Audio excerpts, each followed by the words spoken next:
is a million ringgit? So if you know the value of Islam and your salah, who would want the million ringgit? And believe me, on average in Bombay, I used to spend 17 hours a day in my office. Our office used to work 24 hours a day. 24 hours a day. I used to spend about 17 hours a day. During the holidays, maybe 2 days a month, I used to do personal business. Maybe less than 3 weeks a year. Profit? Millions of dollars. Barakah. So why should I ask for money for giving lecture? Allah is giving it directly. Millions of dollars multiplied by 4 in ringgit. For working hardly 2-3 weeks a year. You invest and Allah gives you. The best investment is with Allah. I'm telling you this not to show off, to tell you that this person standing in front of you was a stammerer, couldn't have dreamt of speaking in front of 25 people. Hadha min fazli Rabbi, by the niyama of Allah. MashaAllah, Facebook, 17.4 million. You know, this doesn't carry any value.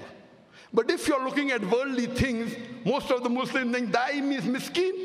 Here you have an example in front of you because of the grace of Allah standing in front of you. MashaAllah. Followers are millions, even enemies are large, MashaAllah. So much so that today, most of the countries are after me, majority. You know, in India,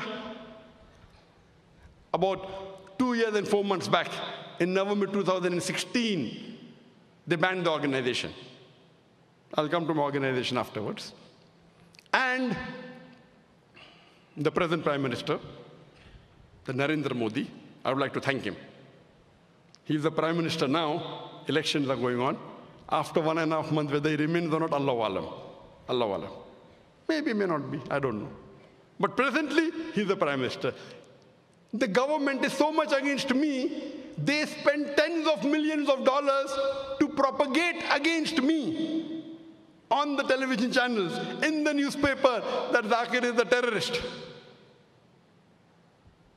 He's promoting terrorism. And you could not find hate speech. Then they say money laundering. And so many years, I'm giving everything clearly to the income tax. This is what I earn. I'm an NRI, non-resident Indian from Dubai. No questions asked. Now when the government is against me, now they're saying money laundering. They're laying allegations. They're laying allegations, public fund, misuse. Get me one person, not to one person, with a receipt who has given any money to the organization, and that was not used for the activity. But why do I thank Modi? Why? The reason is that previously, maybe 2/3, 65% of the Muslim knew me, and maybe about 10% of non-Muslim did not. 10% non-Muslim knew me. Now, after spending millions of dollars in propaganda against me through television channels for his vote bank, today, mashallah, more than 90% of the Muslims in India know me, and more than 2/3 of the non-Muslims know me. Previously, maybe 15% of Indians knew me. Now, more than 2/3 know me, alhamdulillah. Those who had seen my lectures before, what are they doing? They are doing du'as for me. May Allah save this da'i of Islam. May Allah give them Zakir. Those who don't know me, have not seen my lecture, they get influenced by the media and they're cursing me. Now, when someone curses you wrongly, our beloved Prophet said, it benefits you. If someone curses you wrongly, on the day of judgment, what will happen? I will get his good deeds. If his good deeds are over, my bad deeds will go to him. Prophet. So I'm thanking Modi. Now there are millions of people doing dua for me. MashaAllah. Those who knew me. There are bigger number of people who are cursing me. Both ways I'm benefiting. Hadha min fazli Rabbi. what we realize that as da'is of Allah subhanahu wa ta'ala, we have to follow Quran and Sunnah. We have to strive and leave the results to Allah subhanahu wa ta'ala.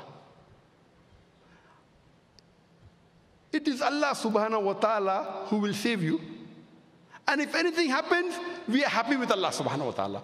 What we know, that the fourth caliph, the second caliph of Islam, Hazrat Umar, may Allah be pleased with him. If you read the Fadail al-Sahaba by Imam Ahmad, hadith number 1280, he asked the Sahabas, what would you pray to Allah subhanahu wa ta'ala to fill this room up so that you could spend it in the way of Allah? So one Sahaba says, I will pray to Allah to let this room be filled up with gold so that I could spend in the way of Allah. So Hazrat Umar radiallahu anhu, he says, ask for something better. So another Sahaba says, I will pray to Allah to let this room be filled up with rubies and jewels and diamonds so that I could spend it in the way of Allah. Umar radiallahu anhu says, ask for something better. So the Sahaba says, Ya Amirul Mu'mineen, O leader of the believers, you tell what is better. So he replies, I will pray to Allah subhanahu wa ta'ala to let this room be filled up with Abu Ubaidah bin Jarrah, Muad bin Jabal, Hudayfa bin Yaman, the great da'is, so that I could send them to spread the message of Allah. See the hikmah of Umar radiallahu anhu. He doesn't ask for gold. He doesn't ask for diamonds and jewels. He asks for manpower, professionals. Like Abu Ubaidah bin Jarrah, Muad bin Jabal. These people were great da'is, so that he could send them to spread the message of Allah. What did our Prophet leave behind? Did he leave behind gold? Did he leave behind wealth? He left behind Sahabas. Today we Muslims have the maximum wealth in the world. We have the black gold, we have the oil. Today the Muslims are looked down upon. Right or wrong? Right or wrong? Today we have all the wealth in the world. According to me, out of the 100 richest people in the world, 95% are Muslims. Bill Gates is nothing. I personally know many Arab businessmen who can have Bill Gates in the pocket. It's only in the Forbes list, Bill Gates, now it is Jeff Bezos. There are many Muslims, multiple times richer than Bill Gates and Jeff Bezos. We have the money, but today we Muslims are looked down upon. Why? At that time, the Sahabas were there. We spread the deen. We were the most powerful people in the world. The Muslims were the torchbearers because we were close to Quran and Sunnah. Today, we are looked down upon because we have gone away from Quran and Sunnah. So my request to my brothers and sisters is that come close to Quran and Sunnah. Become a true Muslim profession. Become a true Muslim professional, and inshallah you will conquer the world. I would like to end my speech with the quotation of the glorious Quran from Surah Fussilat, chapter number 41, verse number 33, where Allah says, وَمَنْ أَحْسَنُ قَوْلًا مِمَّنْ دَعَا إِلَى اللَّهِ وَعَمِلَ صَالِحًا قَالَ إِنَّنِي مِنَ الْمُسْلِمِينَ. Who is better in speech than one who invites to the work of the Lord? And he says that I am a Muslim. وَآخِرُ دَعْوَانَ الْحَمْدُ لِلَّهِ رَبِّ الْعَالَمِينَ.